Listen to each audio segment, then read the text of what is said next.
Of evolution में से geology.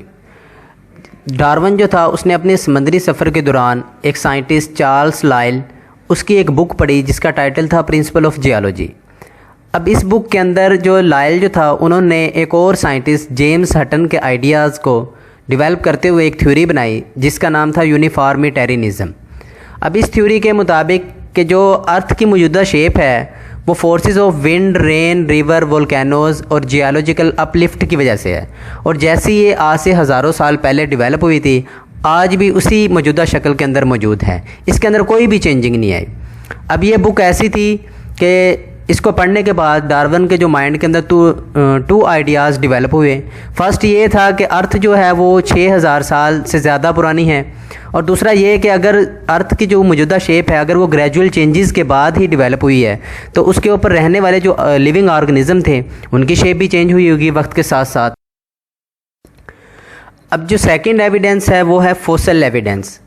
जब डार्विन का जो HMS बीगल शिप जो था साउथ अमेरिका पहुंचा तो साउथ अमेरिकन जो इस आइलैंड के ऊपर जाके जो गैलापागोस आइलैंड थे उसके ऊपर जाने के बाद डार्विन ज़्यादातर अपना जो टाइम जो है वो जो ड्राई रिवर बेड्स थे उनको मतलब उनकी खुदाई के अंदर ज़्यादा टाइम लगाया, तो उसे काफ़ी सारे एनिमल्स के फॉसिल मिले।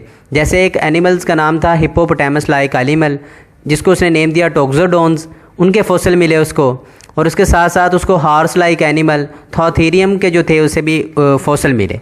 अब ये दोनों फॉसिल ऐसे थे कि जो क्लियरली डिफरेंट थे उन फॉसिल से या उन लिविंग ऑर्गेनिज्म से जो उस वक्त साउथ अमेरिका के अंदर या उस रीजन के अंदर मौजूद थे। तो इनके फॉसिल के दरमियान और जो लिविंग जो एनिमल्स रह रहे थे साउथ अमेरिकन रीजन के अंदर वो काफ़ी सारा उनके दरमियान क्या था, डिफरेंस था। उसके साथ साथ उसको कुछ और भी क्या मिले, क्या नाम है, फॉसिल्स, जैसे उसे जायंट आर्माडिलोज के मिले और जायंट स्लॉथ के। ये दो फॉसिल ऐसे थे कि जो सिमिलर इनकी शेप जो थी ना वो लिविंग ऑर्गेनिज्म जो उस वक्त उनकी मेन लैंड के ऊपर थी उनके साथ साथ बिल्कुल सेम थी इनकी शेप, इन दोनों की, जायंट आर्माडिलोज की और जायंट स्लॉथ की। जो उस वक्त मेन लैंड के ऊपर जो मौजूद थे जायंट आर्माडिलोज और जायंट स्लॉथ उनकी शेप और इनकी शेप बिल्कुल सेम थी, लेकिन जो इनके दरमियान डिफरेंस था वो इनके साइज़ के दरमियान था। जो गैलापागोस आइलैंड के ऊपर मौजूद थे जायंट आर्माडिलोज और जायंट स्लॉथ उनका साइज़ जो था वो ज़्यादा था, और जो फॉसिल्स मिले उसे जो लिविंग ऑर्गेनिज्म जो उस वक्त मौजूद थे साउथ अमेरिकन रीजन के अंदर उनका साइज। तो इन फॉसिल्स की स्टडी के बाद डार्विन ने ये कंक्लूजन निकाला कि लिविंग ऑर्गेनिज्म जो हैं वो अपने हैबिटेट के साथ साथ वक्त के साथ साथ अगर उसके हैबिटेट के अंदर चेंजिंग आती हैं तो ऑर्गेनिज्म अपने आप को उस एनवायरनमेंट के अंदर या हैबिटेट जो कि चेंज हुआ है उसके अंदर अडॉप्ट करने के लिए अपनी बॉडी के अंदर चेंजिंग लेके आता है। तो स्पीशीज़ जो हैं वो कभी भी एक शेप के अंदर नहीं रहती बल्कि क्या वक्त के साथ साथ जो हैं वो एक फार्म से दूसरी फार्म के अंदर चेंज होती रहती हैं।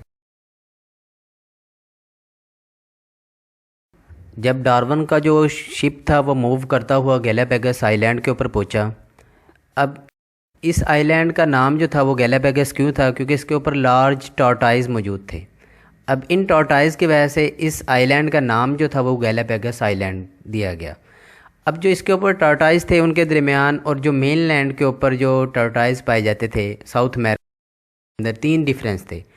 अब पहला डिफरेंस वो ये था कि उनके वेट का था। जो टॉर्टाइज गैलापागोस आइलैंड के ऊपर थे उनका वेट था 250 kg, और उनके शेल की जो डायामीटर था वो था 1.8 मीटर, और उनकी एज भी ज़्यादा थी, 200 से 250 ईयर्स उनकी एज थी। और इसके साथ साथ जो गवर्नर था आइलैंड का उसने डार्विन को ये भी बताया कि जो अल्बी मार्ली जो आइलैंड है उसके ऊपर जो टॉर्टाइज पाए जाते हैं उनके शेल जो हैं वो डिफरेंट हैं, डिफरेंट पार्ट के ऊपर जो इस आइलैंड के ऊपर मौजूद थे। इसके साथ साथ उसने कुछ और डिफरेंस भी देखे डार्विन ने गैलापागोस आइलैंड के ऊपर टॉर्टाइज के दरमियान। पहला डिफरेंस जो था कि जो टॉर्टाइज ड्राई रीजन के अंदर थे उनकी लॉन्गर नेक थी, और जो वेटर हैबिटेट के ऊपर रह रहे थे उनकी जो नेक थी वो क्या थी, शॉर्टर थी। और कुछ और अब इन डिफरेंस को उसने रीज़न दी कि भाई ये क्या थे, क्योंकि जो मेन लैंड के ऊपर पाए जाते थे टॉर्टाइज और इनके दरमियान क्या डिफरेंस था वो वेजिटेशन की वजह से था। अब उसके साथ अब उसने रीज़न दी कि अब ये टॉर्टाइज जो 900 किलोमीटर अवे गैलापागोस आइलैंड जो कि समंदर के अंदर मौजूद है वहाँ पे कैसे वहाँ तक वो मतलब कैसे पहुँच गए, क्योंकि जो गैलापागोस आइलैंड है कि वॉल्केनिक आइलैंड है, इसका पास्ट के अंदर भी कोई लैंड कनेक्शन नहीं है जो मेन लैंड के साथ, मतलब साउथ अमेरिका के साथ इसका कोई भी लैंड कनेक्शन नहीं था। ये शुरू से ही सेपरेट था, समंदर के अंदर ही है। अब टॉर्टॉइस जो है वो तो 900 किलोमीटर सफ़र तय करके तो नहीं जा सकते ना उसके ऊपर।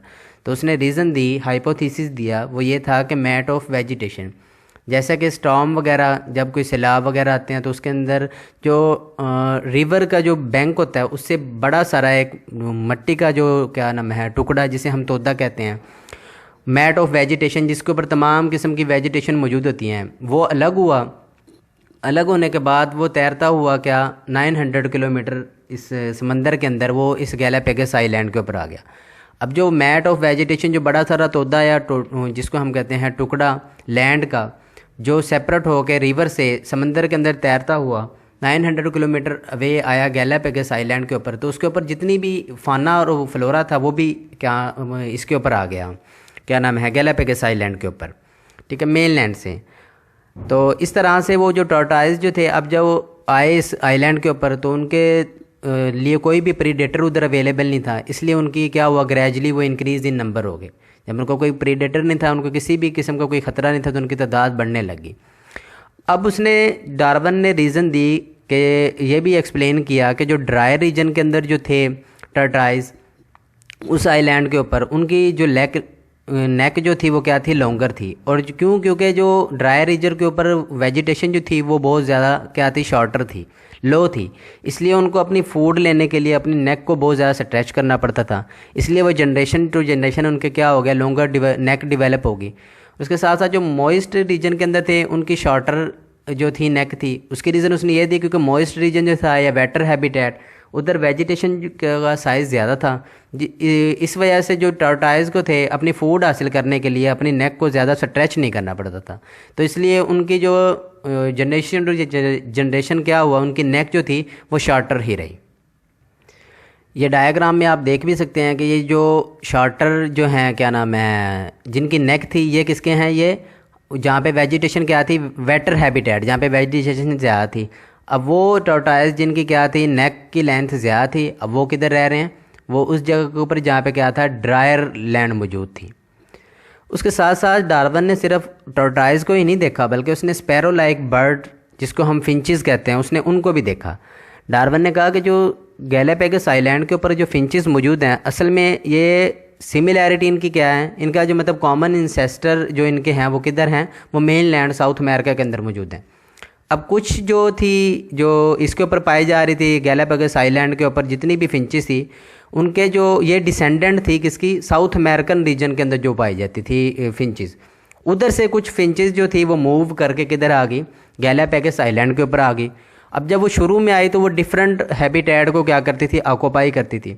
उनके प्रीडेटर वगैरह मौजूद नहीं थे, वो भी तादाद के अंदर ज़्यादा बढ़ गई।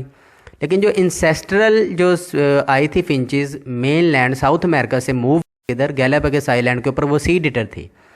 लेकिन बाद के अंदर जब वो सारी उनकी तादाद बढ़ने लगी तो वो सीड जो थे वो कम होने शुरू हो गए। तो उन फिंचेस ने क्या किया, अपने जो थी क्या नाम है फीडिंग हैबिट, उसको क्या कर लिया, इम्प्रूव किया। और सब की जो हैबिट थी वो आहिस्ता आहिस्ता क्या हुई, वक्त के साथ साथ क्या होगी, चेंज होना शुरू होगी। अब 14 स्पीशीज़ थी फिंचेस की जो इसके ऊपर गैलापेगस आइलैंड के ऊपर मौजूद थी, और उसके साथ साथ मतलब 13 इसके ऊपर मौजूद थी, और 1 स्पीशीज़ जो थी वो स्मॉल कोकस आइलैंड के ऊपर थी। टोटल जो थी 14 स्पीशीज़ थी फिंचेस की।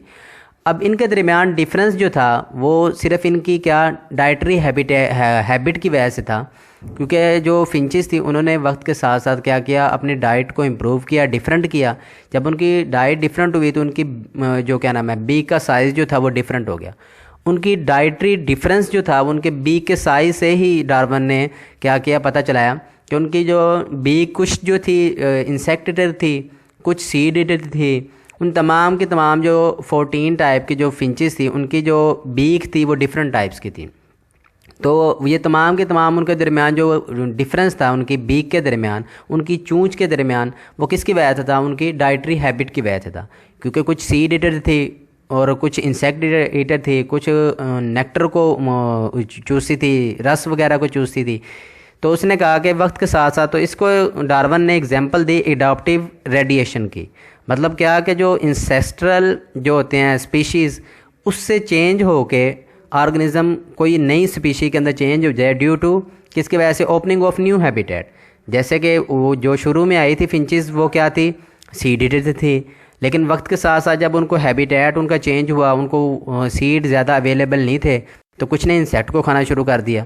तो आहिस्ता आहिस्ता क्या हुआ, उनकी जो थी क्या नाम है बीक जो थी वो डिफरेंट टाइप्स की डेवलप होना शुरू होगी। तो इस तरह से उसने कहा कि डार्विन ने यह भी एक्सप्लेन किया कि वक्त के साथ साथ क्या होता है, जो स्पीशीज़ होती हैं उनके दरमियान चेंजिंग आती हैं। वो चेंजिंग किस वजह से आती हैं, उनके जो क्या नाम है फीडिंग हैबिट की वजह से या उनके इन्वायरमेंट के चेंज होने की वजह से स्पीशीज़ के दरमियान वक्त के साथ साथ क्या आती हैं, तब्दीलियाँ आती हैं। तमाम की तमाम स्पीशीज़ तकरीबन वो क्या नाम है हर वक्त या हर उसके इन्वायरमेंट के अंदर वो सेम नहीं रहती।